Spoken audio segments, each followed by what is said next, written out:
el tema que está relacionado al curso de retroalimentación formativa. Conmigo van a tener este curso los que están dentro del programa de especialización. Les pido por favor los que tienen el micro prendido, si es que lo pueden apagar para así escucharnos mejor. Gracias. Pedimos al profesor Francisco Gambini, que está con el micro prendido, si lo puede apagar. Gracias. Les mencionaba que hoy día iniciamos un curso que es evaluación formativa y que este curso tiene 3 sesiones. Hoy vamos a abordar la formación formativa, vamos a abordarla como tal, con sus elementos, y también vamos a ver algunos aspectos que están relacionados con este proceso para que se pueda hacer de una manera efectiva. El curso tiene 3 sesiones, hoy es la primera, en octubre vamos a abordar lo que son estrategias de retroalimentación y en noviembre estaremos concluyendo con lo que son las conclusiones descriptivas. Entonces, la dinámica que vamos a seguir es lo que estamos acostumbrados a trabajar por esta forma sincrónica. Voy a hacer mi presentación, mi disertación, luego a lo que concluya habrá 15 minutos para que ustedes puedan abordar alguna pregunta. Si esa pregunta la van formulando en el proceso, la pueden hacer mediante el chat y Heiner me va a ayudar ahí a filtrar las preguntas y las trataremos de responder. Luego de ese espacio de que vamos a tener para dialogar algo que les haya surgido durante el proceso de mi presentación, luego de eso habrá un pequeño trabajo grupal para que puedan interactuar acerca de lo que se les va a pedir hoy y que está relacionado con lo que voy a presentar a continuación. A partir del día lunes, en la plataforma ya va a estar habilitada todo el material de hoy y todo lo que esté referido al curso. Entonces, voy a comenzar compartiendo mi PPT y voy a presentar el tema.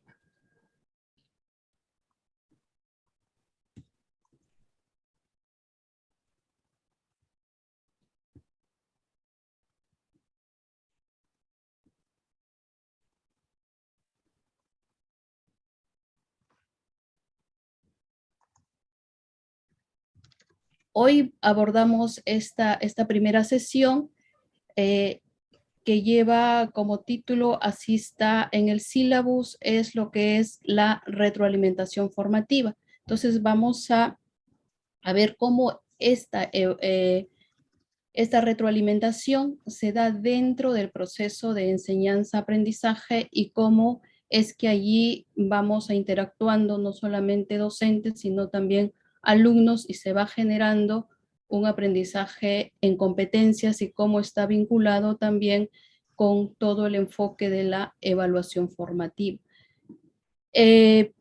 Antes de abordar la parte conceptual, la parte que nos va a respaldar a emitir luego un juicio, si es que estamos ofreciendo una retroalimentación de calidad o si esa retroalimentación realmente va a ayudar a que este aprendizaje sea logrado y luego el alumno pueda llegar a niveles metacognitivos más altos.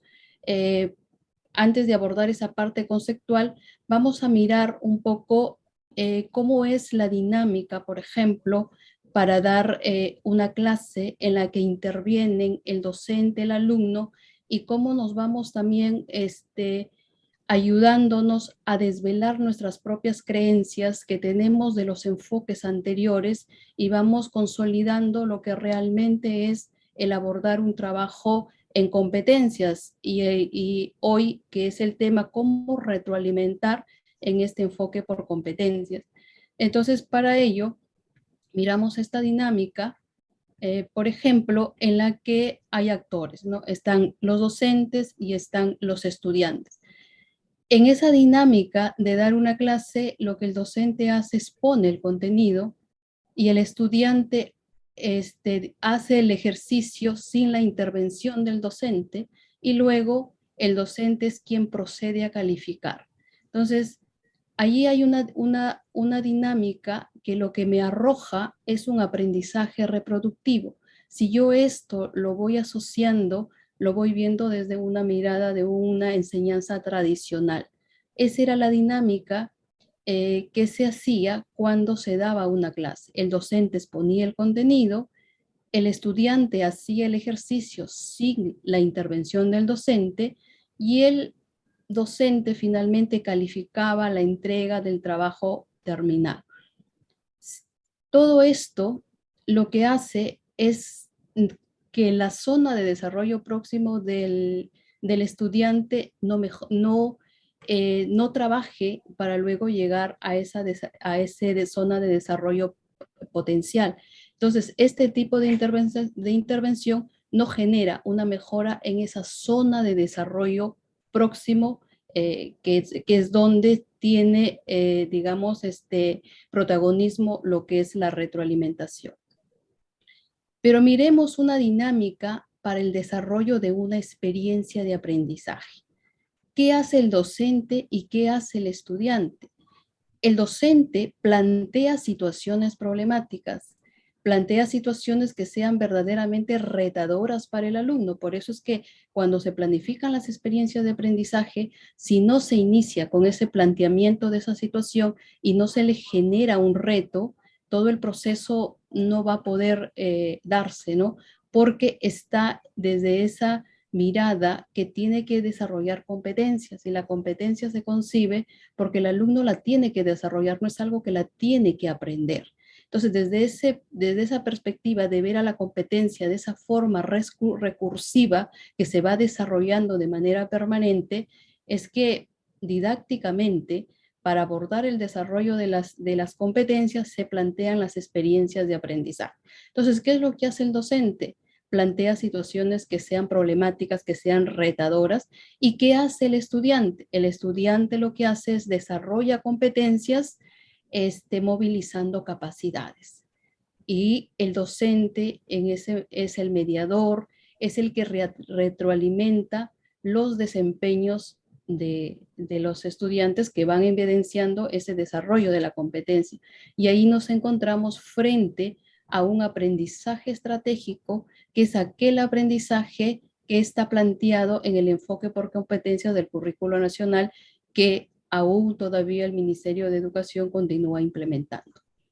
Y entonces, en esta mirada del desarrollo de las experiencias de aprendizaje, interviene la retroalimentación durante todo el proceso para mejorar totalmente el resultado. O sea, la retroalimentación interviene durante todo el desarrollo de la experiencia de aprendizaje, no al final, porque lo que le va a dar cierta calidad es ese vínculo constante que va a tener el docente con el alumno para que vaya mejorando.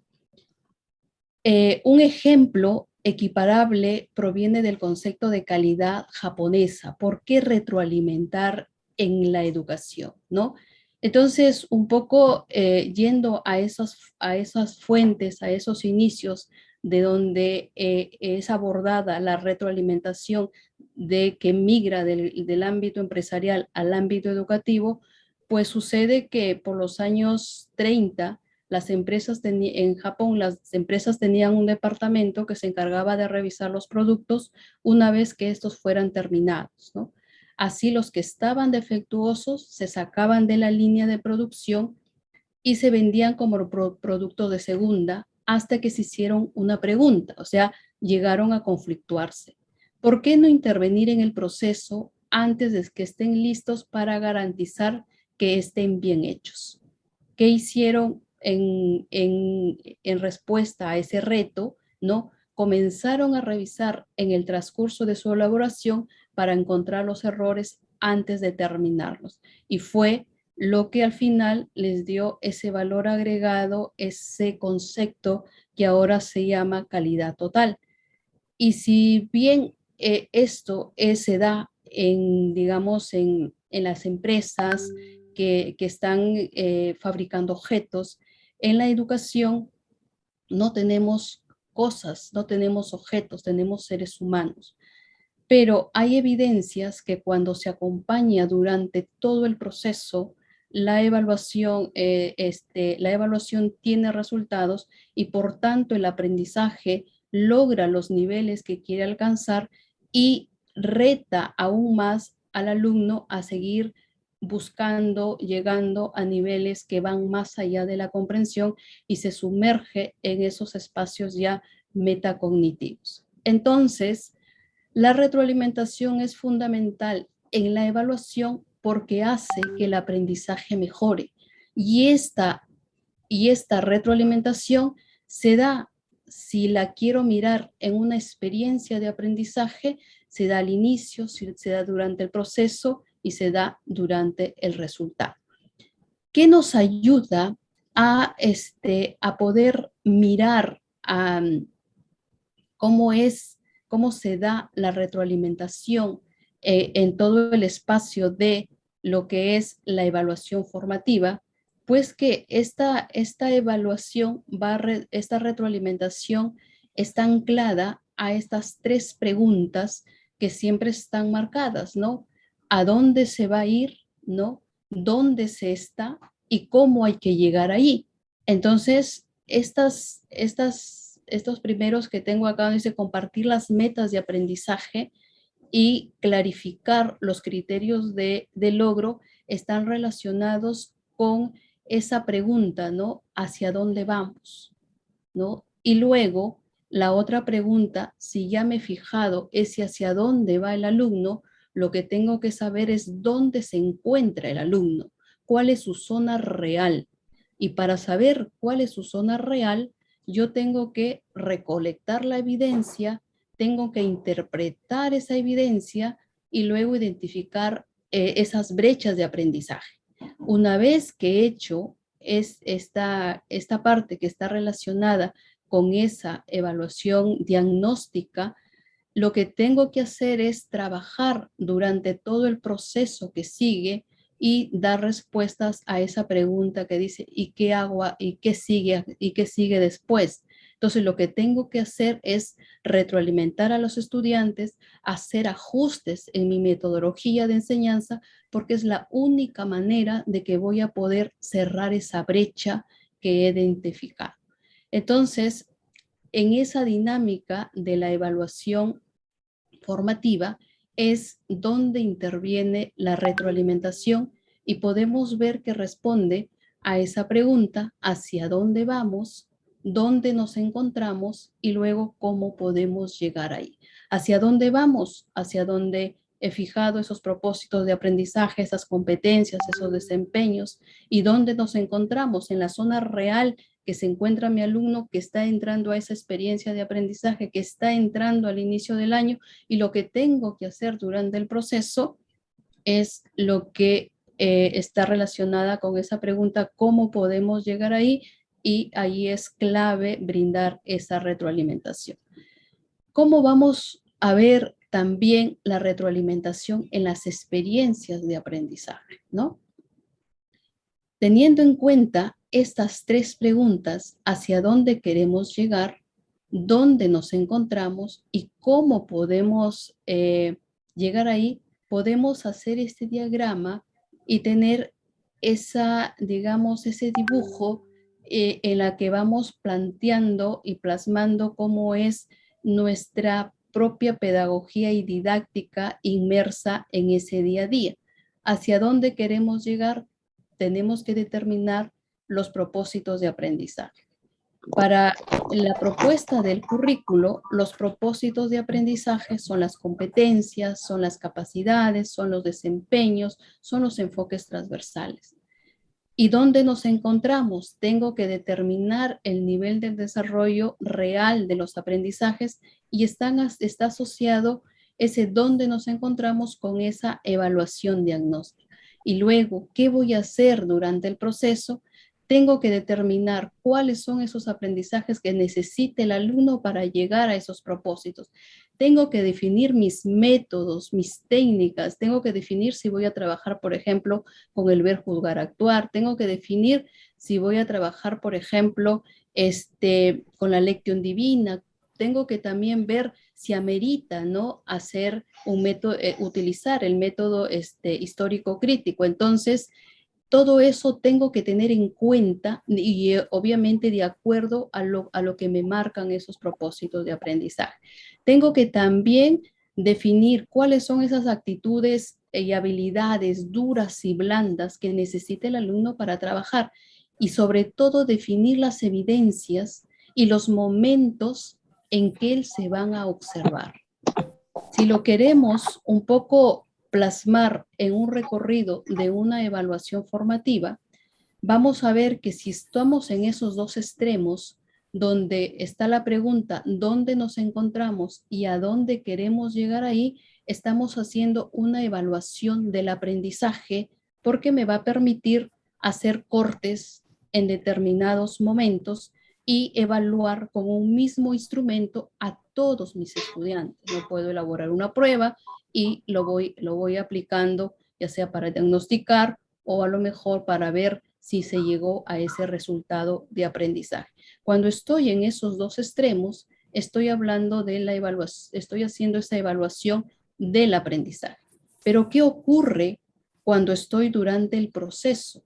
¿Qué ocurre cuando estoy en esa zona de desarrollo próximo? Pues ahí se da esa evaluación para el aprendizaje y es allí donde interviene la retroalimentación. Para retroalimentar yo tengo que tener evidencias, ¿no? Por eso me pregunto, ¿qué evidencias se observará y qué será necesario retroalimentar para alcanzar los propósitos? ¿Cómo podemos graficar la retroalimentación durante el año escolar? Y cómo en esa dinámica podemos también ver cómo está graficada esa evaluación del aprendizaje y esa evaluación para el aprendizaje, ¿no? Y cómo también ahí viajan esas tres preguntas: ¿dónde nos encontramos? ¿Cómo podemos llegar allí? ¿Y a dónde queremos llegar? Durante el año podemos tener estos periodos. O sea, hacemos una evaluación del aprendizaje cuando yo quiero ver cuáles son esos propósitos del estándar anterior. Entonces, para eso hago una evaluación del logro alcanzado del nivel previo de la competencia. Entonces, teniendo este diagnóstico, es que voy a tener que hacer una evaluación. Comienzo a trabajar mis experiencias de aprendizaje, por ejemplo. Vamos a decir aquí que estamos por trimestre. Entonces, acá, por ejemplo, ¿qué es lo que hacemos? Acá evaluamos el logro de la experiencia de aprendizaje. Estoy haciendo para el aprendizaje. Y aquí, en estos puntitos que están de rojos, que están representando a las experiencias de aprendizaje, es donde se va a dar la retroalimentación.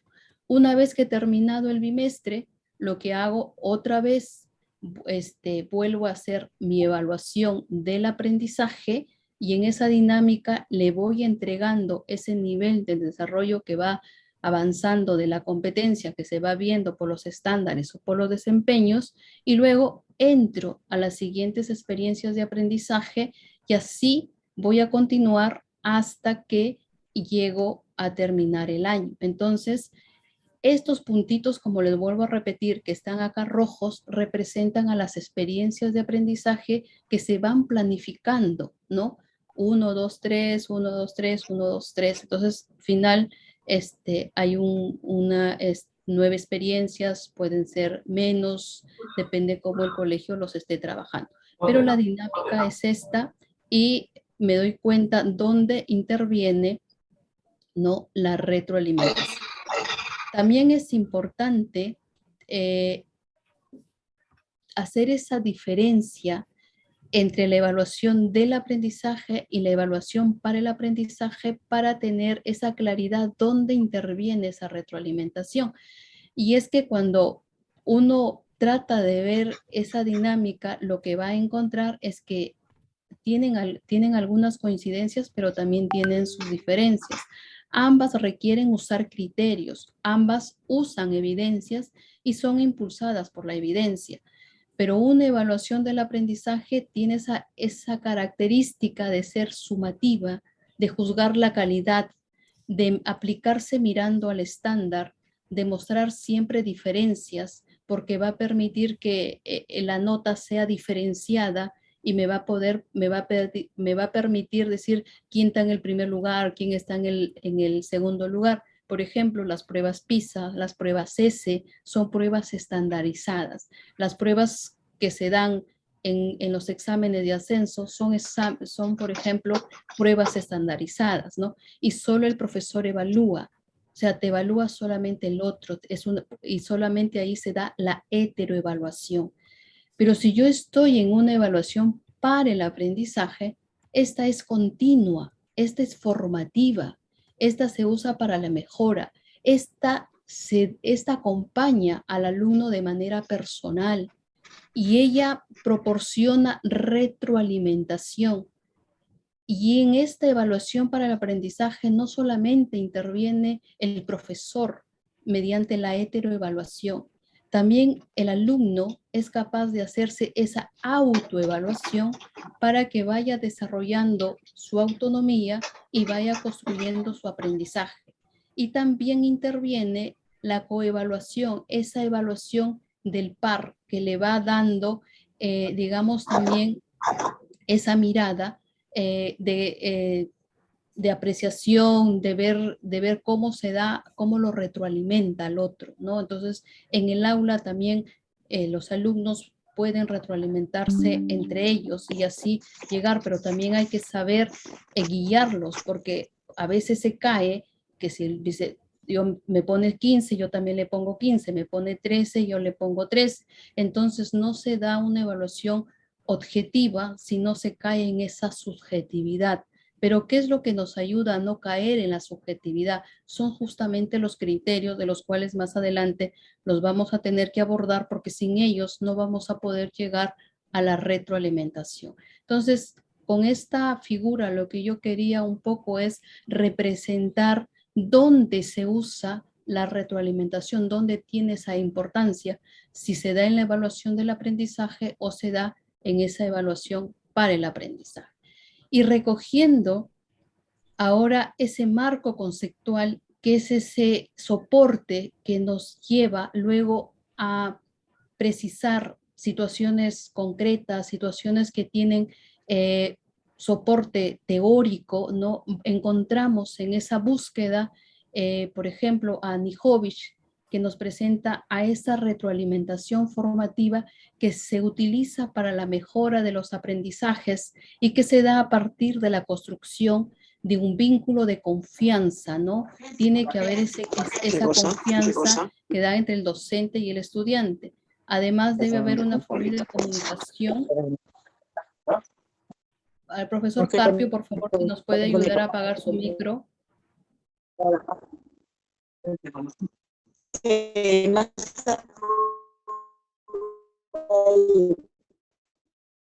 profesor Carpio, sí. Me fijes cuánto es, pues entonces en el celular del Pepe este debe tener Ojeinder, ¿me puedes ayudar a apagar el micro, por favor, del profesor? Gracias.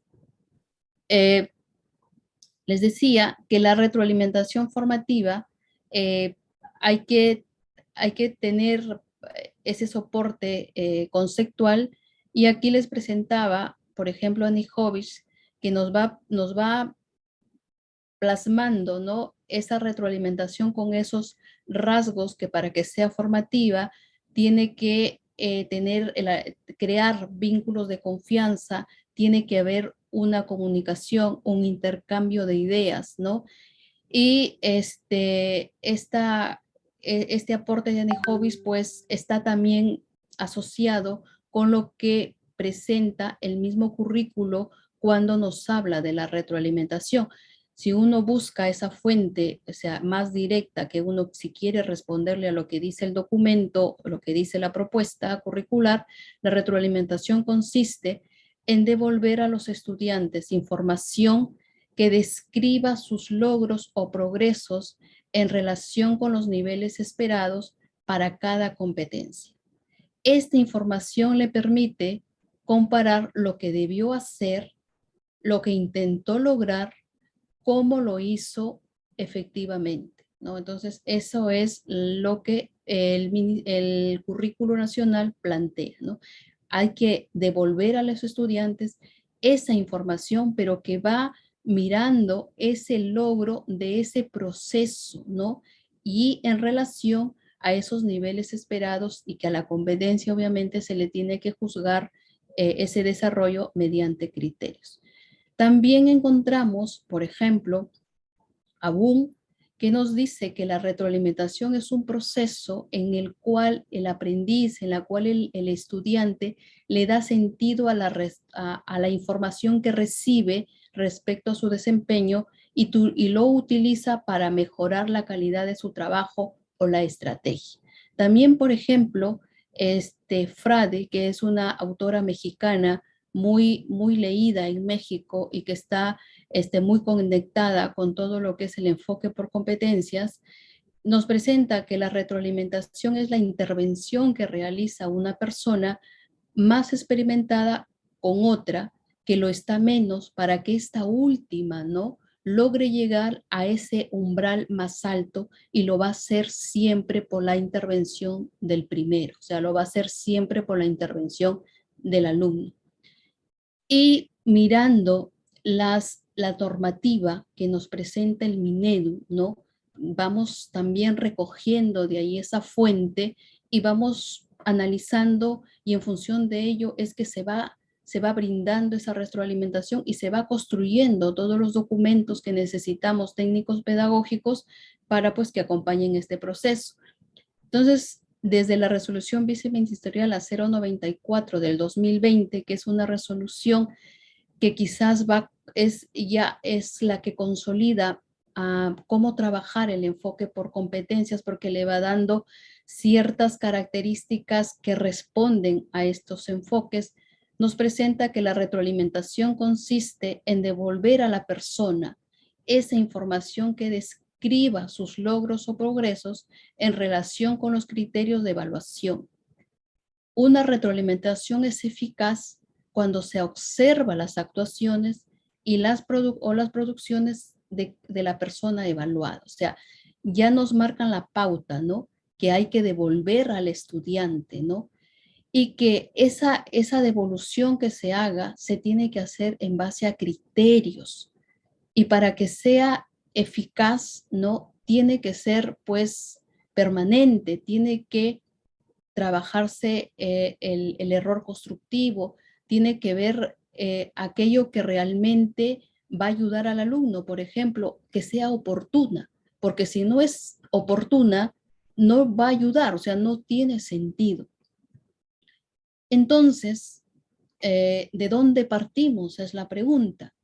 Si yo quiero llegar a esa retroalimentación como maestro, mi primer punto de partida es comprender la competencia, comprender qué quiere esa competencia, qué quiere construye, qué quiere asume, qué me dice. Y luego, pues, analizar el estándar de esa competencia, analizar sus desempeños, y luego pues diseñar esas situaciones didácticas, esas situaciones que sean significativas, esas experiencias de aprendizaje y luego utilizar criterios de evaluación. Y esos criterios de evaluación no solamente utilizarlos el profesor, sino también que sean comunicados de manera oportuna a los estudiantes. O sea, ya no es el tiempo en el cual el profesor tiene el registro y él sabe y nadie se lo ve. Ya no. Ahora esos criterios el alumno los tiene que saber con anticipación porque va a ser la única forma de que lo va a poder ayudar a que vaya desarrollando competencias desde esa mirada también autónoma. Entonces, los criterios se elaboran, se comunican y como vaya avanzando la implementación del currículo, se tienen que construir con los alumnos. Se comunican a los estudiantes y luego los estudiantes lo que hacen es comienzan a desarrollar las actividades mirando esos criterios y ahí es donde se ve brechas que los alumnos no van logrando e interviene la retroalimentación del docente o también puede ser de un par. Pero no solamente podemos mirar a esta retroalimentación desde el marco teórico, desde un marco conceptual, sino también podemos mirar a la rúbrica desde el desempeño docente, desde el marco del buen desempeño docente, porque es también, es esa otra, es esa otra parte donde uno puede entrar en detalle y decir, pues, me están evaluando cómo retroalimento y hay indicadores, ¿no? Entonces, ahí, por ejemplo, en la rúbrica 3, hay este criterio que dice, evalúa el progreso de los aprendizajes para retroalimentar los estudiantes y adecuar su enseñanza. Y plasma, ¿no? Dice, cuándo es incorrecta, cuándo es elemental, cuándo es descriptiva y cuándo es por descubrimiento o por reflexión.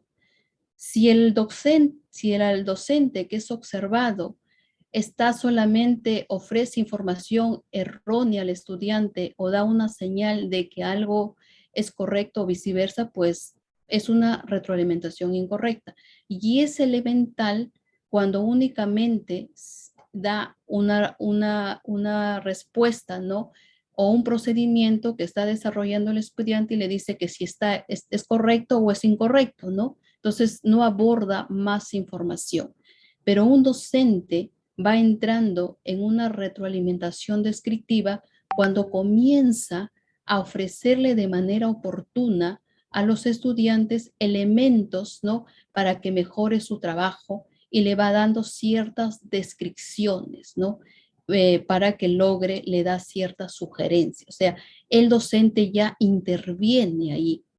Pero cuando se llega a una retroalimentación por descubrimiento o reflexión, es aquella en la cual el docente entra ya a ese plano donde ayuda al otro para que el otro sea el que descubra solito dónde tiene que mejorar. O sea, en la descriptiva soy yo que le digo, mira, acá te falta esto, te falta el otro, mira, no has mirado bien acá. Entonces, esa es todavía la descriptiva, pero el que es por descubrimiento es la que yo elaboro preguntas bajo un diálogo reflexivo en el cual pues lo voy guiando para que él sea el que descubra, ¿no? Descubra mediante la reflexión aquello que le falta. Entonces, y luego él solito va a identificar esas concepciones, esos errores que ha habido en el proceso. Entonces, ahí se llega a esa retroalimentación por descubrimiento o por reflexión. Si lo queremos mirar desde los aportes de la tipología de TUSAI, por ejemplo, vamos a ver que la retroalimentación incorrecta y elemental está dentro de una retroalimentación netamente evaluativa. Lo que yo quiero es evaluar, poner una nota, nada más. Pero si yo estoy, digamos, proporcionando descripción, estoy provocando que el alumno descubra, reflexione en esa relación que estoy teniendo en el proceso de retroalimentación, estaré en esa retroalimentación descriptiva reflexiva. Entonces, la retroalimentación formativa nos permite modificar los procesos del pensamiento y del comportamiento, nos ayuda a reducir las brechas entre el estado inicial y el proceso para llegar al estándar deseado, es significativo en las motivaciones de los aprendizajes, beneficia en el desarrollo de las habilidades metacognitivas. O sea, a veces pensamos que si llegó a desarrollar habilidades cognitivas, ya hemos logrado el aprendizaje. Sin embargo, lo que se tiene es que retar al alumno a que llegue más allá. Y para que llegue a ese más allá del comprender lo que tiene en términos de aprendizaje, lo va a hacer si es capaz de desarrollar esa habilidad del pensamiento que le permite evaluarse cómo va su proceso y sobre él se traza metas más altas, y eso es la metacognición. También la retroalimentación utiliza, ¿no?, una variedad de evidencias y favorece las prácticas reflexivas. La retroalimentación bajo un enfoque formativo debe ser incorporada como una práctica cotidiana. Consiste en devolver al estudiante información que describa sus logros y progresos. Esta información debe permitir qué y cómo mejora el alumno, permite a los estudiantes reflexionar sobre su propio proceso de aprendizaje y hacerles conscientes de lo que debe lograr, de lo que está logrando, de lo que está, de lo que debieron hacer y de lo que aún les está faltando. Entonces, interviene en esa mirada también de reflexión, de acercarlo al desarrollo de esa habilidad que le estoy hablando, que es la metacognición. En la retroalimentación hay interacción del docente, ¿no? Entonces, permite aclarar y comprender mejor el objetivo de la retroalimentación, esa interacción. Ayuda a reflexionar en conjunto acerca del aprendizaje, esa interacción que yo tengo con el alumno. También ayuda a generar el desarrollo de la autonomía, a desarrollar sus habilidades metacognitivas. Por eso es que la retroalimentación siempre se tiene que dar desde esa mirada formativa. Pero no, como lo hemos ido viendo en en el marco conceptual, no es suficiente que la evaluación sea formativa. Tiene que ser una evaluación efectiva para el aprendizaje. Y esa evaluación efectiva, esa retroalimentación efectiva para el aprendizaje, tiene que tener esas características de que sea positiva, de que sea oportuna y que sea descriptiva. Positiva en el sentido de que no se penalice el error, que se trabaje el error constructivo, tal como nos dice Ausberg. Si es que hay error, es que hay aprendizaje, porque el que no se equivoca nunca aprende. Y es oportuna porque se lo doy antes, se lo doy en el proceso, no al final del resultado. Y es descriptiva porque le voy ayudando a que vaya identificando esas brechas que le van faltando. Entonces ahí encontramos a otros autores que nos van aportando, ya no desde el contexto quizás latinoamericano, ni tampoco desde el aporte que nos puede dar el mismo Minedu a través de los documentos normativos, sino vamos mirando un poco los aportes que nos dan los autores del mundo anglosajón. Y ahí encontramos, por ejemplo, a Ruiz y a Bujar, quien para estos autores, establecen que la retroalimentación es efectiva cuando el estudiante participa activamente usando la información para avanzar en su aprendizaje, y para ello debe conocer y comprender su nivel actual de aprendizaje y su nivel esperado. Importante y clave.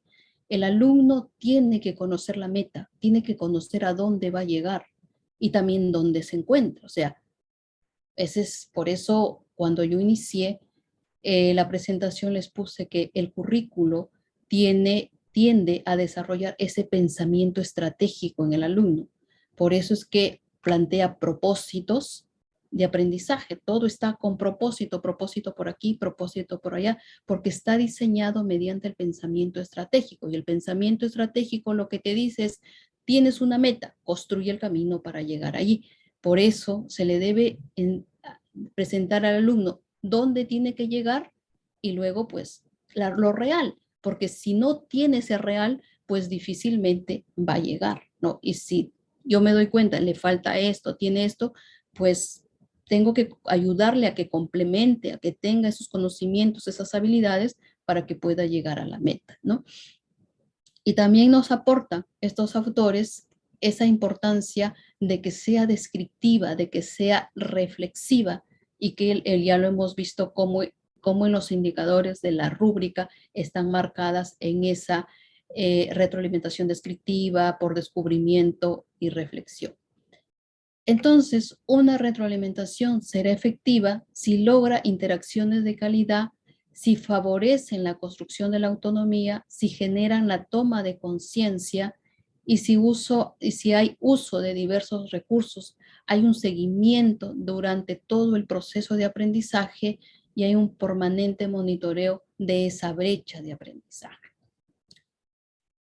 Dicho esto, podemos aquí ver cómo en la tipología de Tulsan a Hippis nos va a ilustrar estas dos caras de la retroalimentación evaluativa y la retroalimentación descriptiva. Cuando estoy brindando una retroalimentación solamente evaluativa, cuando emito un juicio sobre el trabajo del estudiante sin hacerle ninguna descripción o explicación. Por ejemplo, cuando quiero premiar, castigar, aprobar, desaprobar. Pero cuando comienzo a dar una retroalimentación descriptiva que vaya a ese descubrimiento, que vaya entrando a esa carga reflexiva, cuando describo las fortalezas y debilidades y hago especificaciones. Entonces, por ejemplo, describo logros, especifico los logros a los que hay que mejorar, genero mejores niveles de logro en los estudiantes, o sea, voy más allá, diseñar caminos para la mejora. Entonces ahí estoy sumergiéndome en esa retroalimentación descriptiva. Los mismos autores, cuando uno los lee, te dice, en la práctica, atrévete a dar el salto. No te quedes solamente en esa retroalimentación evaluativa, que lo único que te hace es dar cuenta que uno hace retroalimentación evaluativa cuando, por ejemplo, le dice al alumno, estudia más, presta mayor atención, ¿no? Frente a un caso de que el alumno pues necesita ayuda. Entonces, el alumno ahí no ha hecho bien su operación, por ejemplo, y yo le digo, presta más atención, yo ya lo expliqué la vez pasada, estudia más que te enseña alguien en casa. Pero si me doy el tiempo y hago esa retroalimentación descriptiva, pues voy a tener que comenzar a entrar con esa dinámica como la que está acá, por ejemplo, ¿no? Te felicito, campeón, identificaste los datos del problema al mencionar que Pedro debe preparar 54 panes y que de los cuales ya preparó 32. Asimismo, descubriste que para hallar el resultado de la pregunta debemos restar. Sin embargo, al restar 54 y 32, la cantidad no disminuyó. ¿Por qué crees que pasó eso? Entonces, ahí hay una diferencia en cómo mostrar una retroalimentación evaluativa y una retroalimentación que ya va recogiendo esos rasgos de ser descriptiva. Pero de acuerdo también a Hattie, cuando uno lee a Hattie, dice, no es suficiente que el alumno llegue a ese logro esperado. Hay que ir para más. Y para estos autores nos dicen que la retroalimentación está acá, está en ese feedback que se da al alumno porque quiere llegar a un fit up, a ese logro. Pero no es suficiente que se llegue a ese fit up. Hay que decir que llegue a ese feed forward. O sea, ¿qué sigue después de ese logro esperado? ¿Qué sigue después? Retarlo a que llegue al otro desempeño. Entonces, para estos autores, la retroalimentación es efectiva si tiene como propósito reducir la discrepancia entre lo que se ha entendido, cómo se ha desempeñado en relación al objetivo deseado e ir más allá. Viéndolo en una gráfica, podemos mirarlo así. Yo he planteado mi fit up, ¿no? Hacia dónde voy, hacia dónde quiero lograr que lleguen mis alumnos. Tengo que definir el nivel de desarrollo de la competencia, del desempeño. Quiero que llegue a lograr ese desempeño. Ese es mi fit up. Para eso voy a hacer el feedback, que es la retroalimentación y que me guío de esa pregunta que el alumno se va haciendo, ¿cómo voy? ¿Cómo va en el camino? Para ello, tengo que analizar el desempeño respecto al cumplimiento del estándar. Y luego que lo voy guiando a que llegue a ese desempeño, lo tengo que llevarlo a ese feed forward que sigue después de esto. ¿Cuáles son esos nuevos retos? ¿Cuáles son ese desarrollo del siguiente nivel de la competencia? Porque si miramos a nuestras competencias cómo están subidas por niveles, ¿no? Nivel 3, 4, 5, 6, 7. Si lo miro por los desempeños, voy a tener al desempeño de primero, voy a tener al de segundo, voy a tener al de tercero. Entonces, cuando ya me ha logrado ese nivel, el A que estoy buscando, ¿no? Lo tengo que retar a que vaya a ese ADET y ese ADET lo encuentre en el siguiente desempeño. Entonces, acá, por ejemplo, este autor australiano nos da toda esa mirada de que no es suficiente que te quedes en que logre el aprendizaje en ese desempeño o en el nivel del estándar de la competencia que quieres evaluar, sino que vaya en esa mejora continua siempre. Ahora, ya en la práctica, eso es toda la teoría. O sea, y que nos ayuda un poco también a mirar y a decir, bueno, entonces interviene acá, y es esto, son estos elementos que hay que tener en cuenta, pero lo que uno necesita cuando está en el aula, cuando está en el salón, necesita intervenir y quiere obviamente hacer esa intervención bien. Entonces, para eso, para que esa retroalimentación formativa realmente tenga eco en el aula, el maestro tiene que tener ciertos elementos, tiene que tener criterios de evaluación, tiene que tener evidencias y tiene que tener estrategias.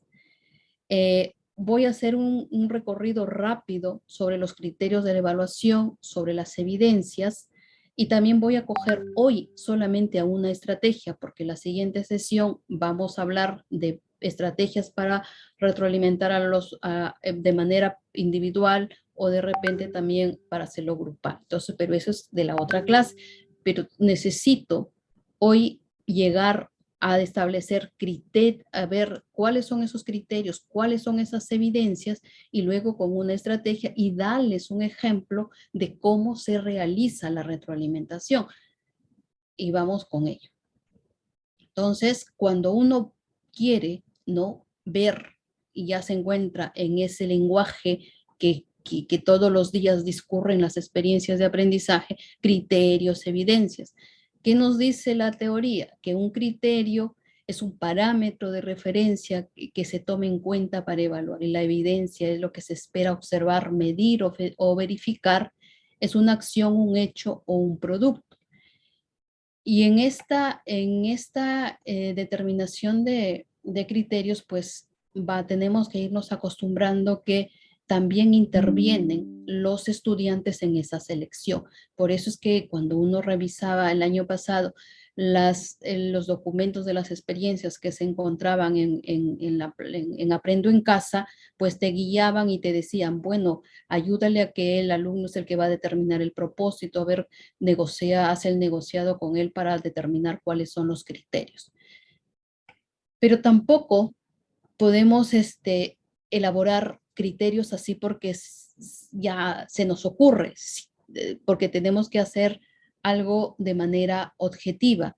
Y lo que nos ayudan son los documentos que tenemos. Si miramos también la resolución, la 094, ahí nos da esa claridad de lo que es un criterio y lo que es una evidencia, ¿no?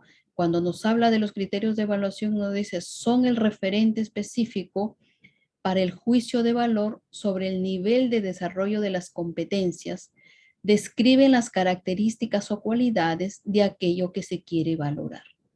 En tanto, la evidencia son esas producciones, esas actuaciones que realizan los estudiantes en esas situaciones definidas, o sea, en esas experiencias de aprendizaje, mediante las cuales el docente puede interpretar e identificar lo que ha aprendido y el nivel de logro de la competencia que han alcanzado con relación a esos propósitos de aprendizaje que en el corazón no son otra cosa que las competencias, las capacidades o los desempeños.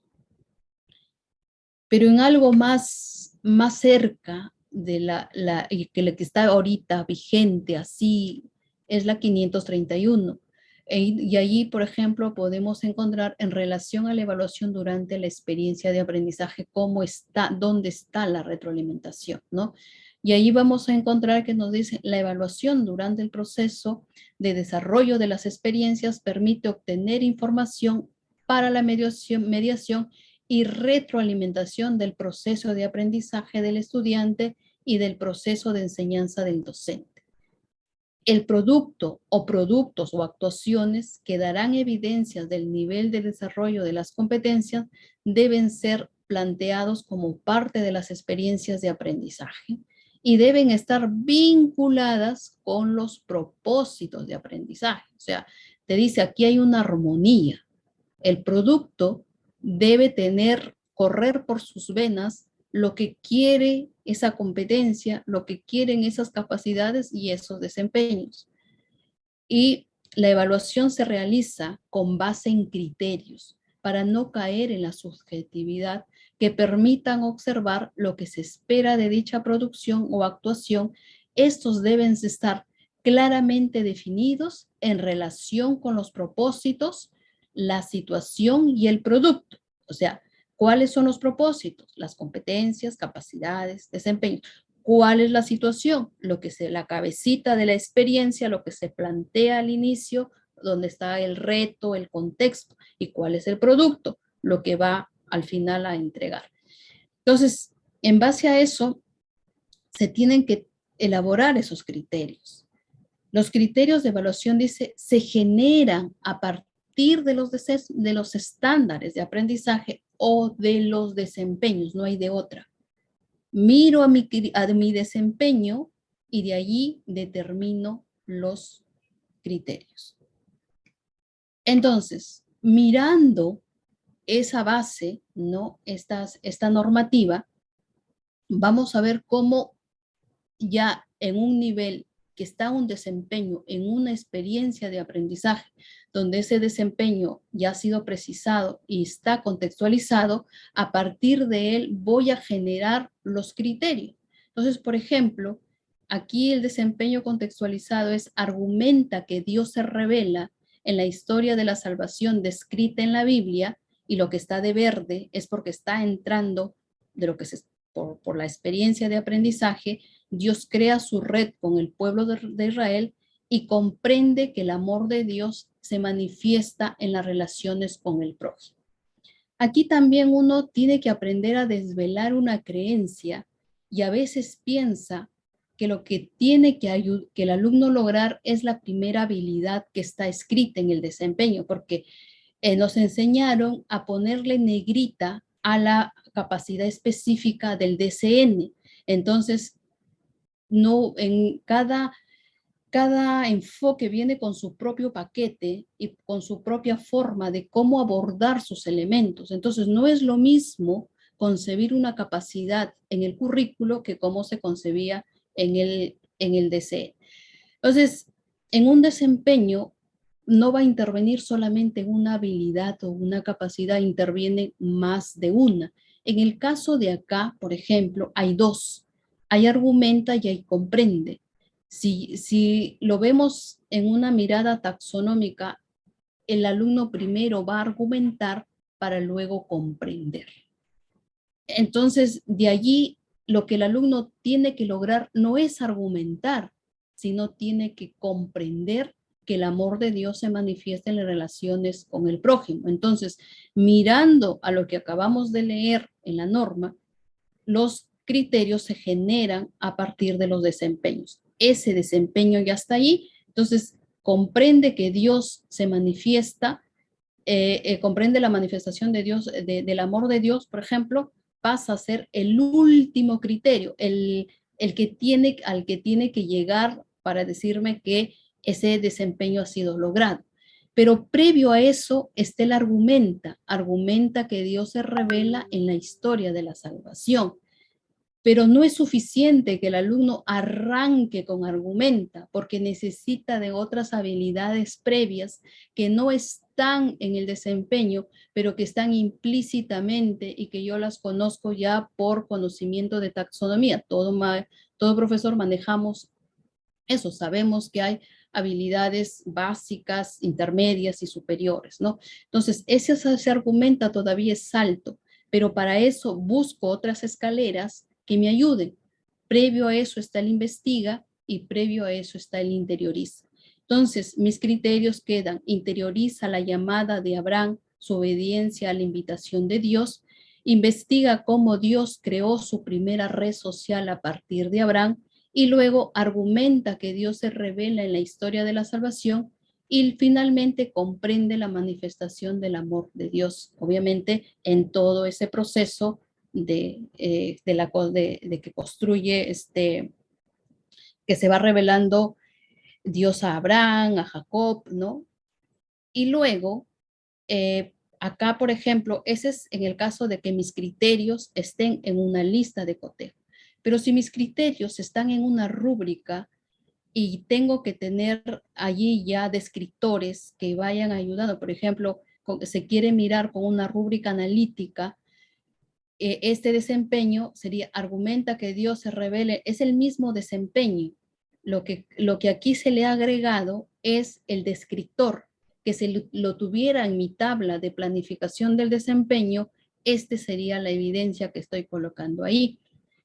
Entonces, acá están mis 4 criterios. Entonces, comienzo a decir: si este es el criterio, ¿qué tiene que hacer el alumno? Si este es el lente, ¿qué tengo que ver? ¿No? Entonces, si yo tengo que ver que el alumno interiorice la llamada de Abraham, su obediencia a la invitación de Dios, ¿qué tengo que ver? Que reflexiona de manera crítica el origen de la llamada de Dios a Abraham a partir del contraste de 2 textos bíblicos: Génesis 1 del 1 al 3 y Génesis 13 del 14 al 18. Ese es para el primer criterio. Para el segundo criterio dice: investiga cómo Dios creó su primera red social a partir de Abraham. ¿Qué tengo que ver para ver si investiga, ¿no? Va a leer Génesis 12 del 1 al 4 y va a hacer ese contraste con información que va a buscar en la web sobre los lugares donde se encuentran las religiones monoteístas y responda cuestiones, preguntas del cumplimiento de la promesa de Dios a Abraham extendida hasta la actualidad.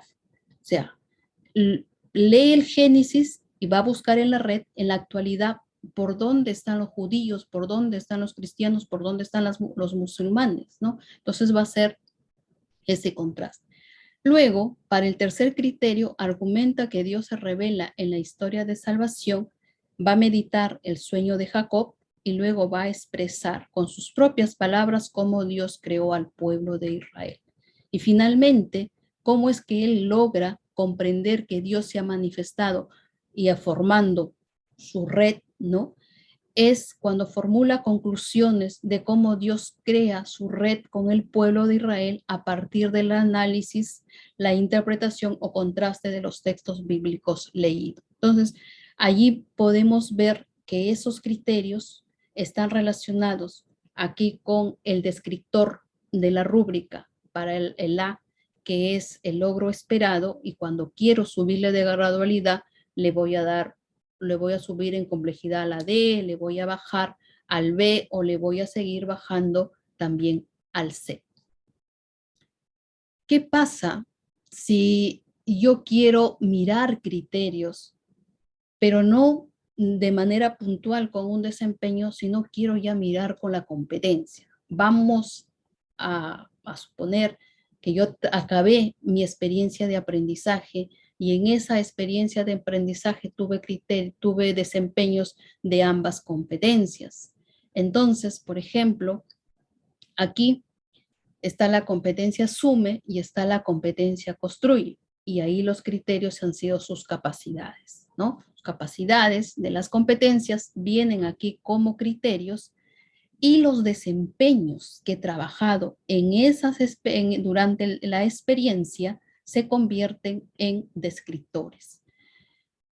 También aquí puedo, por ejemplo, esto está de amarillito porque es el desempeño anterior que les acabo de mencionar, que este es el desempeño y este es el desempeño, digamos aquí para su rúbrica solito, ¿no?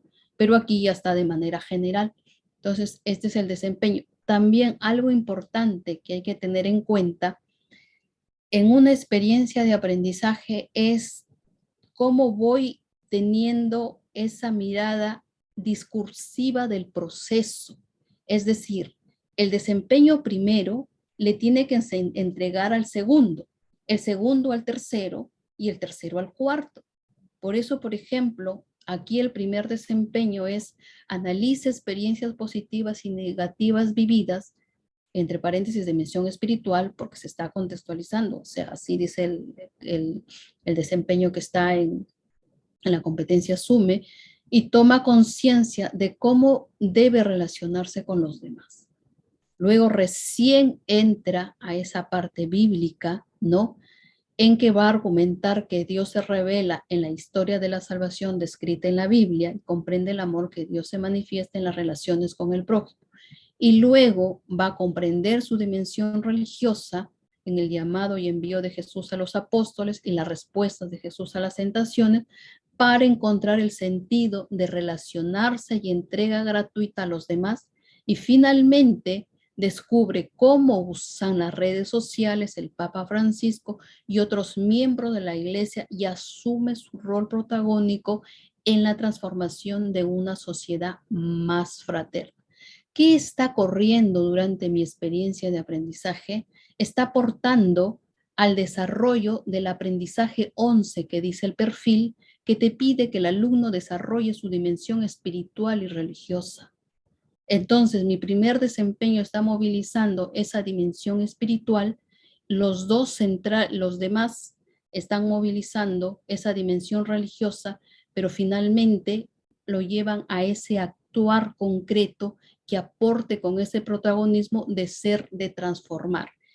Además, que está viajando por toda mi experiencia, están viajando los enfoques metodológicos que tiene el programa de educación religiosa que dice el enfoque humanista cristiano, el enfoque cristocéntrico y el enfoque comunitario. ¿Qué hay en ese argumenta que Dios se revela? Un enfoque humanista. ¿Qué hay en ese comprende la dimensión religiosa, el llamado de Jesús a los apóstoles?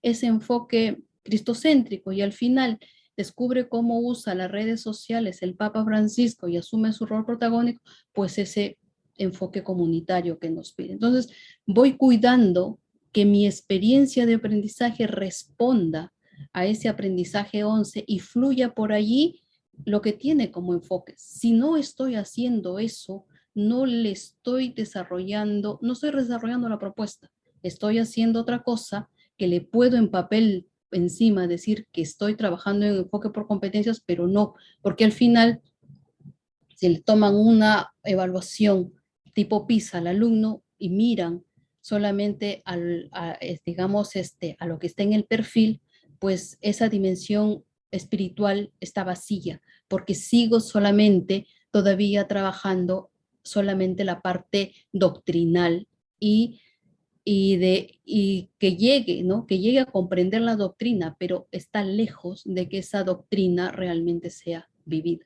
Entonces, lo que nos pide el enfoque por competencia es acción. Nos dice, no es suficiente con dar la doctrina, tienes que provocar que esa se vaya a la práctica y el alumno te tiene que de dar evidencias de eso. No es suficiente que me formule el compromiso, es suficiente que me diga, que me devuelva con el compromiso que ha cumplido. Entonces, dicho todo este proceso, ya tengo a mis criterios, ya tengo a mis evidencias, digamos, en ese término todavía, pero no trabajadas por los alumnos, pero ahorita vamos a ver, y luego necesito una estrategia. Aquí yo estoy cogiendo a una clásica, que es la escalerita de Wilson. Esta escalerita te dice que primero tienes que clarificar, luego tienes que valorar, luego tienes que expresar inquietudes y luego recién al final tienes que hacer sugerencias. Voy a comenzar dando un ejemplo por primaria, luego por secundaria y finalmente como sé que hay profesores que son de otras especialidades que nos acompañan desde Chacas, voy a dar un ejemplo con matemática. Entonces, aquí vamos, este es un ejemplo, este es ya, por ejemplo, la evidencia, cómo nos presenta una evidencia un alumno, pero aquí comienza. Vamos a decir que aquí están mis desempeños y aquí están mis evidencias, pero solamente enunciadas, ¿no? ¿Cuáles son mis criterios? Que admire y cuide las plantas, que juegue y cuide los animales, que descubra el amor de Dios en el relato de la creación y que exprese coherencia en sus acciones cotidianas en el cuidado de las plantas y de los animales. Esto, obviamente que con estas evidencias, la profesora recién hace las fichas. O sea, ese es otro detalle. Yo antes de hacer las fichas que les voy a dar a mis alumnos para que trabajen, ¿no? Tengo que tener los criterios. Antes era al revés. Yo daba la clase y después veía que evaluaban. Pero ahora no, yo tengo que tener mi planificación inversa, ¿no? Tengo mis propósitos, determino los criterios y las evidencias y luego recién voy a ver qué actividades van a hacer. Por ejemplo, esta es una evidencia ya entregada, trabajada por los alumnos, una alumna de primaria. Aquí, esta actividad está relacionada con el primer criterio. Esta está con el segundo. Aquí la alumna, por ejemplo, tiene faltas ortográficas, pero no es parte de mi criterio. Eso la profesora lo verá en comunicación. Entonces, pero lo que yo le pido sí me está logrando. O sea, logró esto de acuerdo a mi criterio. Entonces, hace esta actividad, hace esta actividad, hace esta actividad, ¿no? Y aquí vemos que aquí hay un vacío, aquí hay un vacío, no ha hecho. Ese es el producto final que entrega. Entonces, la profesora lo que hace es recoge toda la ficha que la alumna ha trabajado y la analiza, ¿no? Entonces, al ver, dice, no, acá falta para que llegue a ese aprendizaje. Entonces, va a comenzar utilizando, pues, la escalerita. Y comienza con el primer paso. La escalerita de Wilson dice que el primer paso es hacer digamos, clarificar, ¿no? Entonces, ¿qué es lo que hace aquí? Le dice, ¿no? O sea, acá, por ejemplo, es de primer grado y no lee, pero escucha audio, ¿no? Entonces le dice acá, Alondra, vamos a escuchar nuevamente el audio y nos vamos a detener donde escuchas lo siguiente.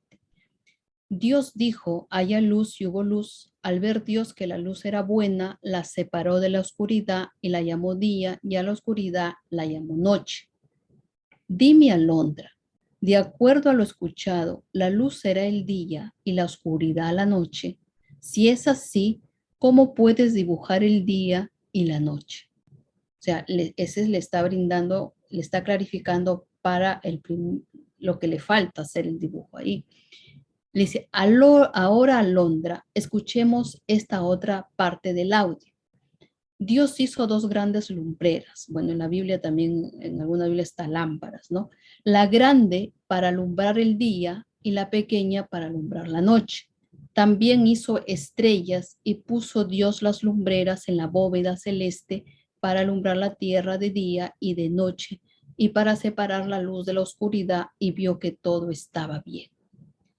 Ahora bien, busquemos en el diccionario las siguientes palabras: lumbrera, bóveda. Entonces, Alondra, las lumbreras serán el sol y la luna, y la bóveda el cielo o firmamento. Si es así, ¿cómo los puedes dibujar? ¿No? Le clarificó. Segundo paso es valorar. Entonces, la niña con esa clarificación ya vuelve a hacer su dibujo. Entonces, le valora y le dice, lograste realizar los dibujos. En el primero relacionaste muy bien el día con la luz y la oscuridad con la noche.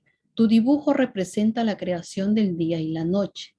Asimismo, en el segundo dibujo, Comprendiste que la lumbrera grande era el sol, además colocaste estrellas para alumbrar la noche. Sin embargo, recuerda que son dos lumbreras. ¿Cuál falta? O sea, en el segundo dibujo dibuja el sol, acá dibuja estrellas, pero le falta la luna. Todavía no logra dibujar la luna. Entonces, con eso pasa al tercer paso, que le dice despertar inquietudes. Y le dice, si miramos el cielo en el día y no hay nubes, podemos ver el sol. Pero si viajamos a un lugar de la sierra en la noche, vemos a la luna y las estrellas. Entonces vamos a volver a escuchar el audio a ver qué falta incorporar en el segundo dibujo. Entonces ahí va en despertar inquietudes. Y luego, ese es el dibujo del alumno, final del alumno.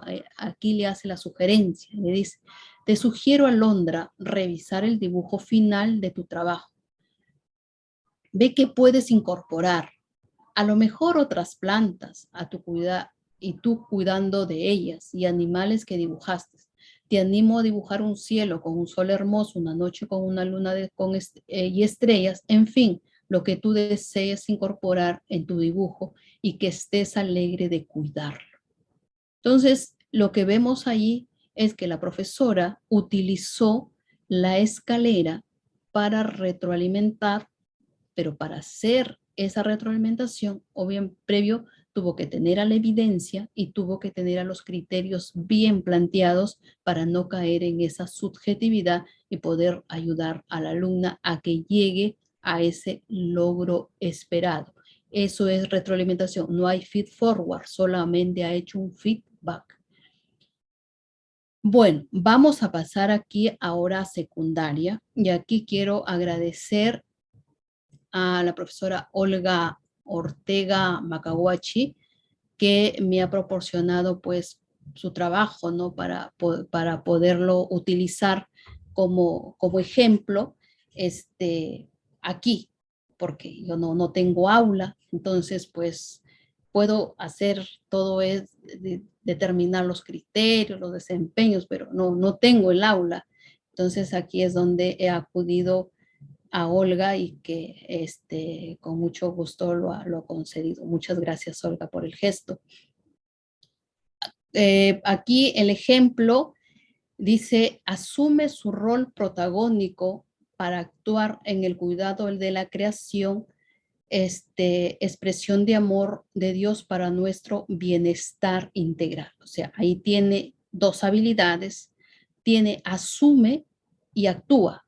Primero va a asumir y después va a actuar. Entonces, en esa relación también están los criterios, ¿no? ¿Cuál es el último criterio? Es actúa expresando amor por el cuidado de la creación y el bienestar integral. Anterior que tiene, asume su rol protagónico en el cuidado de la creación, pero antes de llegar al asume, pues falta, porque el asume es alto.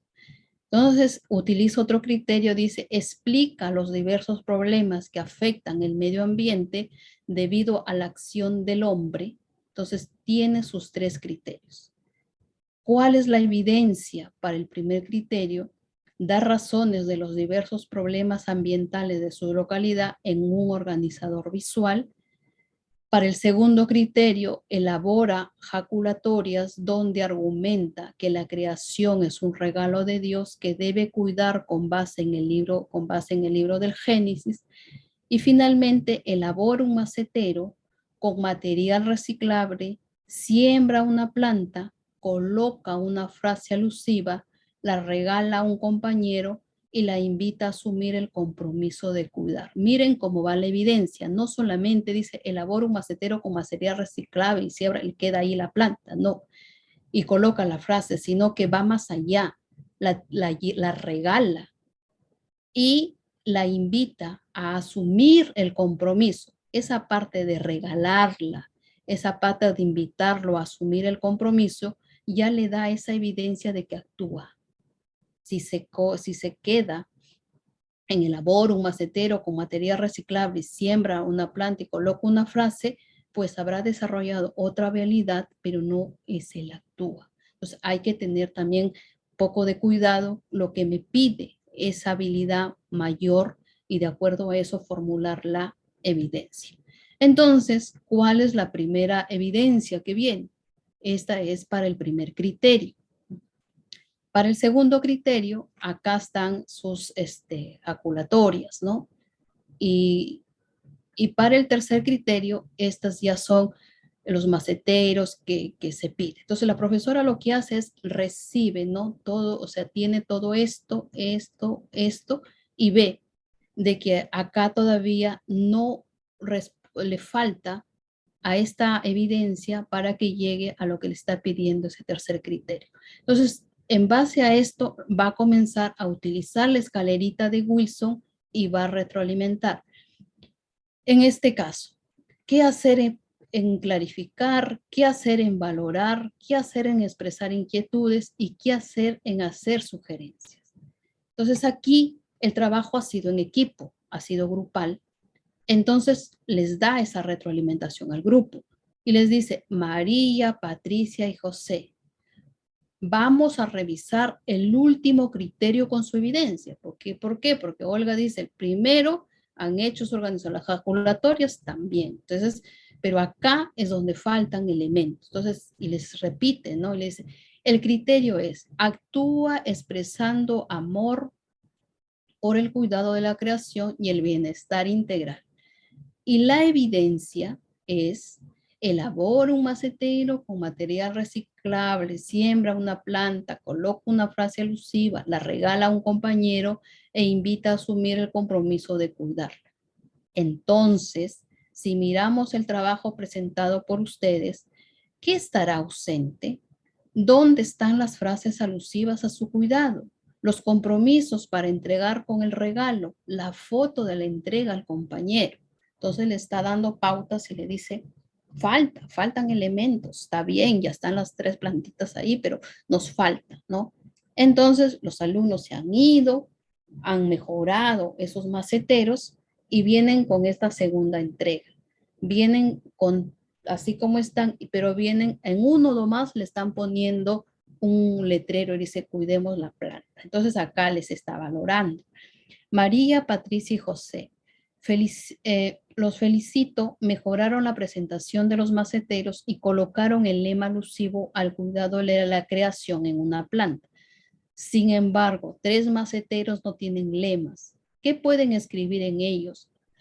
¿Han pensado, han pensado a qué compañero lo van a regalar y en los compromisos que van a escribir? O sea, les falta, ahí les está valorando, pero le está diciendo, entonces aquí les despierta inquietudes, ¿no? Para el tercer paso. Y les dice, María, Patricia y José, ¿qué les parece si vuelven a revisar sus jaculatorias y de ahí toman algunas ideas para los compromisos que van a regalar? Y finalmente, ya es el último paso que dice hacer sugerencias. María, Patricia y José, sugiero que cuando entreguen la planta al compañero elegido para su cuidado, tomen una foto y escriban las palabras que les dicen al recibir y luego las coloquen junto a la foto que van a entregar como evidencia final del trabajo.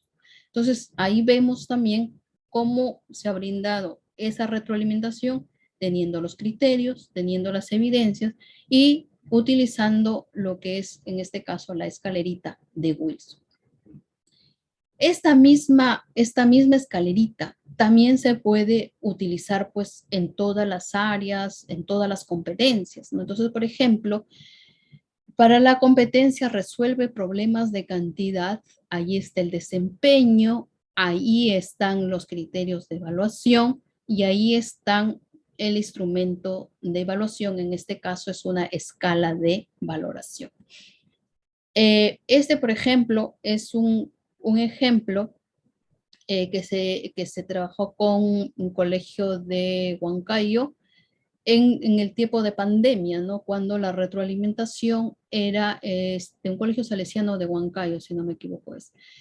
Cuando se trabajó la retroalimentación en esta época de pandemia. Entonces, por ejemplo, aquí, ¿no? ¿Cuál es el primer paso? Clarificar. Campeón, ¿podrías ayudarme a leer el siguiente problema? Tengo algunas dudas y me gustaría preguntarte algunas cosas. Y le comienza a hacer las preguntas, ¿no? Para clarificar. Dime, campeón, según el problema que acabas de leer, ¿cuántos panes debe preparar Pedro? ¿Cuántos panes ya preparó Pedro? ¿Cuál es la pregunta que debemos resolver en el problema? ¿Qué operación debo realizar para hacer la respuesta? Para hallar la respuesta, ¿cuándo restamos, quitamos o agregamos una cantidad? En esta sustracción, ¿aumentó o disminuyó la cantidad? ¿Crees que esta sustracción fue resuelta correctamente? ¿Por qué? Luego pasa al segundo paso, que es valor. Te felicito, campeón. Identificaste los datos del problema al mencionar que Pedro debe preparar 54 panes y que de los cuales ya preparó 32. Asimismo, descubriste que para hallar el resultado de la pregunta debemos restar. Sin embargo, al restar 54 y 32, la cantidad no disminuyó. ¿Por qué crees que pasó eso? Y viene el tercer paso de expresar inquietudes. En una sustracción, la cantidad disminuye o aumenta. ¿Por qué? Si Pedro debía preparar 54 panes y ya preparó 32, debemos quitar o agregar la cantidad que ya preparó. ¿Por qué? Si a 4 le quito 2 unidades, ¿cuánto queda? Y a 5 decenas, ¿cuánto le debo quitar y cuál sería mi resultado? Entonces dime, campeón, ¿cuántos panes le falta preparar a Pedro? Paso 4. Hacer sugerencia. Te sugiero, campeón, que al realizar una sustracción uses material base 10 en las que puedas quitar primero las unidades y luego las decenas. Asimismo, podrías ubicar los números en una tabla de valor posicional y recuerda que en una sustracción usamos el signo menos, que nos indica que debemos sustraer o quitar una cantidad al minuto. Entonces, también es un ejemplo de cómo se ha seguido la retroalimentación, obviamente teniendo criterios, la estrategia y la evidencia. Esta es mi presentación de hoy en cuanto a lo que era el primer tema relacionado a introducirnos en lo que es la retroalimentación formativa y tratar de llevarlo a la práctica de esta manera, anticipándome a que el otro tema va a ser sobre las estrategias, pero aquí ya vamos dando un camino con el ejemplo de esta primera estrategia. Entonces vamos a tener un espacio para unas preguntas y luego abordaremos el digamos, el pequeño taller en el que puedan interactuar. Sé, Heiner, cómo estamos con el tiempo o si los hacemos descansar a lo mejor 5 minutos. De repente ha sido muy, muy, muy largo esto. No sé, ¿qué dirán? Tenemos 12, somos las 12:55. Ya, 5 minutos de descanso para que puedan tomar su agüita por ahí. Les esperamos. Sí, sí.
A ver, estamos regresando.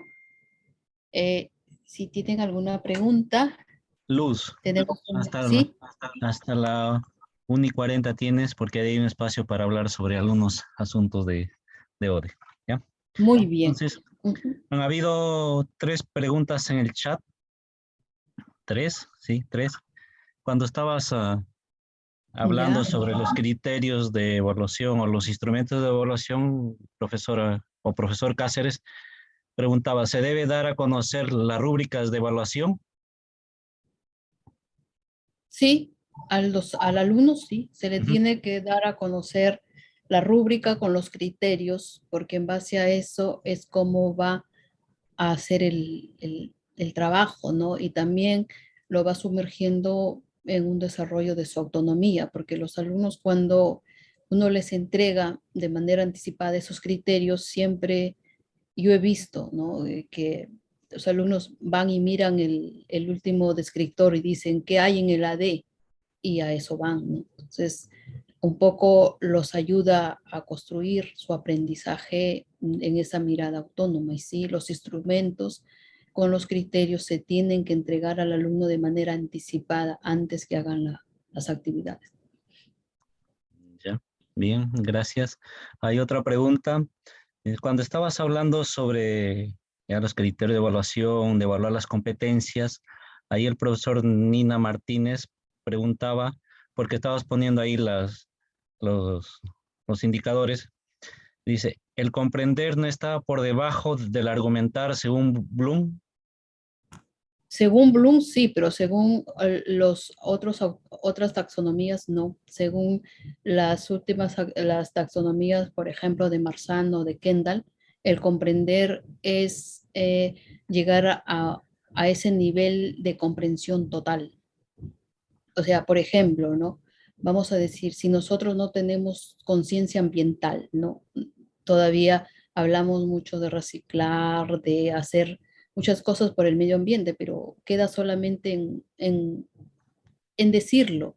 Eso nos dice que no hemos comprendido todavía, no hemos tomado conciencia de lo que es el cuidar el medio ambiente, no terminamos de comprender, ¿no? Entonces, en ese nivel está la habilidad de comprender, no mirada desde Bloom, sino mirada del Marzano de Kendall. ¿Ya? Bien. La última pregunta de la profesora Salas Quinto, para desarrollar solamente una competencia en cuántas edas o actividades de aprendizaje. En realidad, o sea, la competencia se va a terminar, la competencia no se va a terminar de desarrollar. La competencia está, por ejemplo, cualquiera de las dos competencias, sea asume o sea construye, está determinada para que se trabaje vamos a decir, en el caso de construye, porque está determinada para que se trabaje desde inicial hasta quinto de secundaria. Lo que hay en cada nivel es digamos, una muestra de cómo va desarrollándose a ese nivel, pero luego sigue desarrollándose hasta que acabe quinto de secundaria, por ejemplo, ¿no? Entonces, allí, en una EDA, yo no puedo agotar el trabajar el desarrollo de esa competencia. Lo que sí puedo es, en una EDA, lo que se hace es determinar si quiero ver cómo el alumno va en el desarrollo de esa competencia a ese nivel. Y ese nivel yo lo voy a determinar si lo quiero mirar por estándar o lo quiero mirar por desempeño. Y lo miro por estándar cuando me encuentro en dos extremos, cuando estoy haciendo mi evaluación del aprendizaje y para el aprendizaje. Pero si estoy en las experiencias de aprendizaje, la voy a mirar con ese norte que son los desempeños. En las sedas trabajamos con desempeños. Si queremos hacer un corte de trimestre, vamos a tener que hacer una evaluación casuística, una evaluación que refleje enfoque por competencias. Allí, por ejemplo, haremos el corte de la competencia y lo haremos con los estándares. Si la pregunta va más, si en una experiencia de aprendizaje la profesora dice, Lo que aquí quiero es desarrollar una competencia y colocar las dos capacidades y de esas capacidades, desempeños que estén allí, es válida digamos, lo que la profesora plantea, pero hay que tener cuidado que una sola competencia no me está demostrando enfoque por competencias, porque cuando uno va a coger, por ejemplo, el significado de competencia, te dice, ¿no?, que el alumno es competente cuando es capaz de actuar en un escenario movilizando más de una competencia. Quizás por la emergencia de la pandemia el año pasado se orientó a que se prioricen competencias y en esa priorización dada la emergencia, lo que se recomendó según el contexto es trabajar una sola competencia. Pero ahora que estamos volviendo a la normalidad y para responderle al enfoque por competencia, se debe trabajar en una experiencia más de una competencia. Y de hecho que ya se está movilizando porque van también las competencias que son transversales, ¿no? Como el de las TICs y el desarrollo de la autonomía. Tranquilamente yo puedo trabajar en una experiencia de aprendizaje mis dos competencias como se los mostré en el ejemplo. O sea, si estoy priorizando una competencia, estoy solamente cogiendo la sugerencia que me dieron el año pasado, pero no responde a lo que dice el trabajo por competencias, que lo plasma el mismo currículo, que frente a una situación el alumno debe intervenir movilizando más de una competencia. Por eso es que también entran en que estas experiencias también puedan ser trabajadas tipo proyectos, ¿no? Y más aún cuando son proyectos interdisciplinares, porque ahí sí se ve el movimiento, pues, de varias competencias.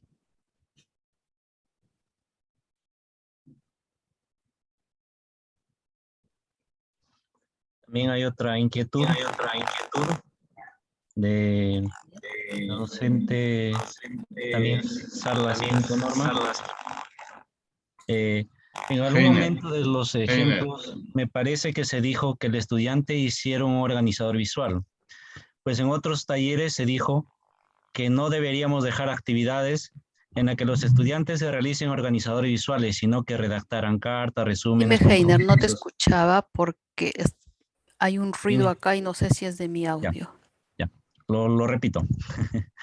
Ya. Heiner, Dime. Hola. disculpa, un apunte nada más, Heiner. Sería bueno, si el profesor es un poquito larga la pregunta, que levanten la mano con el icono y le dan el acceso al micro para que hable mejor.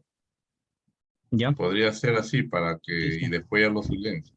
Está bien, gracias. Entonces, No sé, Manuel, que lo ubique al profesor, que levante la mano al profesor, a la profesora Salas Quinto, que le dé acceso al micro mejor.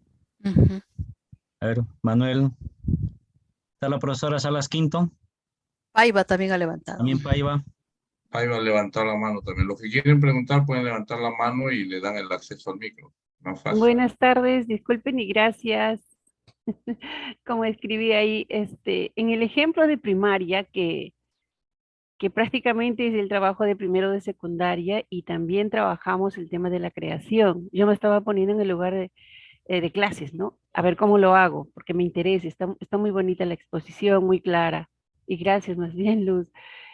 Yo decía, el ejemplo que nos daba es una atención personalizada, individualizada, ¿no? No me acuerdo de la niña, ahora has hecho esto, el paso uno, el paso dos, el paso tres y el paso cuatro. Entonces yo me pongo en el lugar de la cantidad de estudiantes que tengo, en cuántas edas entonces podría desarrollar solamente el tema de la creación. Más era por ahí o sea, desde mi realidad, de verdad que me estaba desubicando un poco porque como está bonito, de verdad que es un buen trabajo, sería excelente, de verdad, pero yo me pongo en la realidad y digo, o sea, ¿cómo lo hago? ¿Cómo lo hago? Considerando de que, al menos en la zona donde yo trabajo, los niños tienen muy poca práctica, a veces nada, de apoyo en casa, por ejemplo. Tampoco tienen ni recursos, hay que darles hasta las imágenes, hay que llevarles todo para que puedan desarrollar. no en la mayoría, o sea, mejor dicho, en la mayoría de los estudiantes. Se trabaja en una zona muy, donde hay mucha pobreza. Sí, Después de la conozco tu pandemia, colegio. sí, entonces, o sea, viene de la última parte del cerro donde ni luz tienen. Entonces, es bien difícil este trabajito y es interesante. Me gustaría, no sé si hay otra sugerencia para aplicarlo también. Gracias. En ese caso, por ejemplo, en la próxima clase vamos a ver estrategias para trabajar grupal, ¿no? Entonces, en el primer ejemplo de primaria, claro, o sea, la estrategia está aplicada de manera personal y según lo que pide la retroalimentación es que sea pues esa retroalimentación más personal porque ahí se ve el ritmo, el estilo del que aprende, cómo aprende cada uno, ¿no? Pero la realidad es otra, entonces los contextos son otros. Entonces, ahí, por ejemplo, puedes coger la forma como di el ejemplo con secundaria. Es la misma estrategia, pero ahí ya no hay una alumna, están 3 alumnos. Entonces, a lo mejor eh, revisar, ¿no? ¿Qué trabajitos tienen las mismas necesidades de apoyo y tratar de agruparlos y de acuerdo a eso brindarles la retroalimentación? Esa podría ser una sugerencia, ¿no? Buenos días, Sí. profesora Luz, a todos los compañeros. Bueno, mi pregunta era que yo escuché en los ejemplos que decían que el estudiante hacía su organizador visual y lo enviaban y eso. Entonces me vino el recuerdo que en los demás talleres se ha dicho que no promovamos los organizadores visuales, no es de nuestra área, sino más bien que redacten, que hagan cartas, que hagan compromisos, resúmenes, que hagan comentarios críticos. Entonces yo decía, bueno, entonces, porque yo he estado trabajando con eso, no he estado mandando organizadores ni nada de esas cosas, porque decía, la profesora puede enseñar como organizadores, pero los estudiantes debían redactar, etc. Esa era mi pregunta. De repente no entendí bien y porque yo entiendo que no hay que promover estos organizadores visuales. Gracias, profesora. No, a usted, profesora. El ejemplo, por ejemplo, que fue en el ejemplo de la profesora de secundaria, la profesora Olga, el organizador es para el primer criterio. O sea, a ver, vamos a ubicar ¿dónde está el PPT?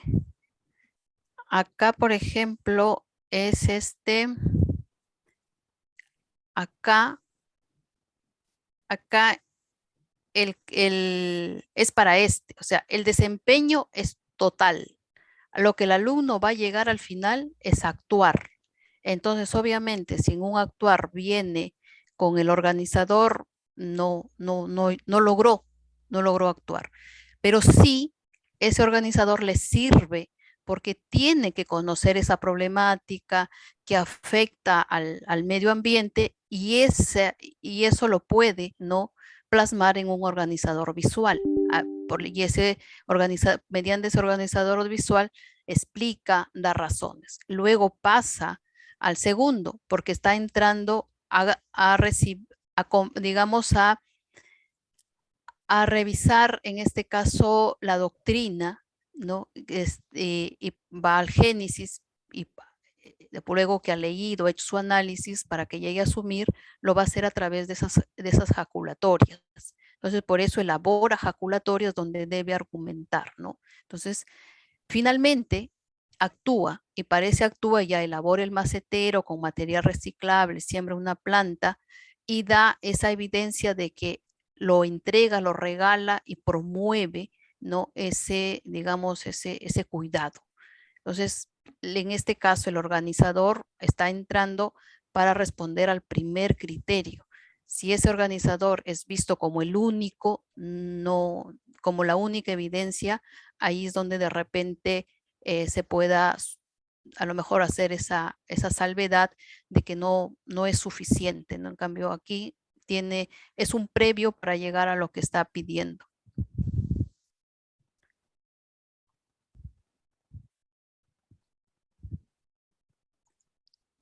No sé si le aclaré su pregunta.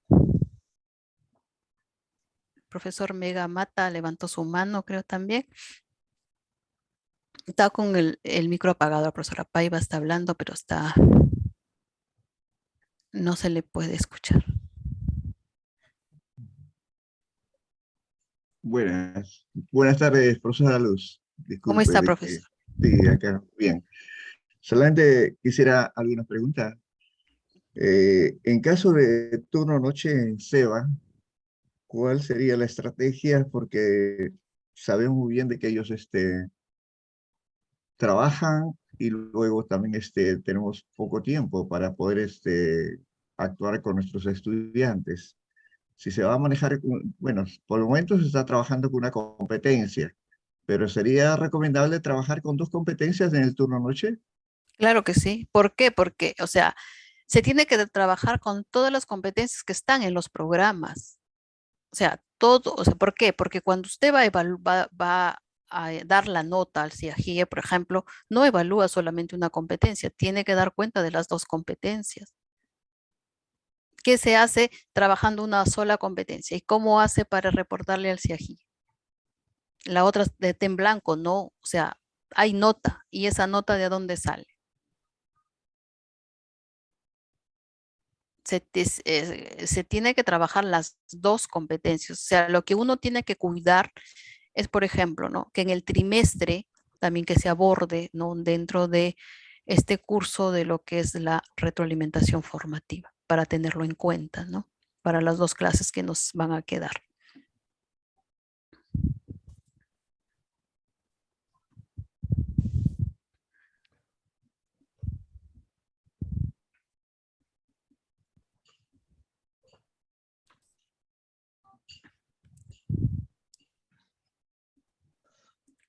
El PPT quedará será colgado en la plataforma, ahí también habrán unas lecturas y esta es la bibliografía de referencia que yo utilicé para el día de hoy, ¿no? Entonces, si no hay ninguna pregunta, yo les agradezco por su capacidad de escucha allá en el otro lado de la pantalla. Dios mediante, pues nos podamos ver pronto y ya trabajar de repente de otra manera, más presencial como lo hacíamos antes. Y bueno, desearles una bonita tarde, un buen fin de semana, y dejo ya pues le doy pase a Heiner para que vea lo que procede. Muchas gracias por su escucha. Gracias, Luz. Gracias por compartir este tema que es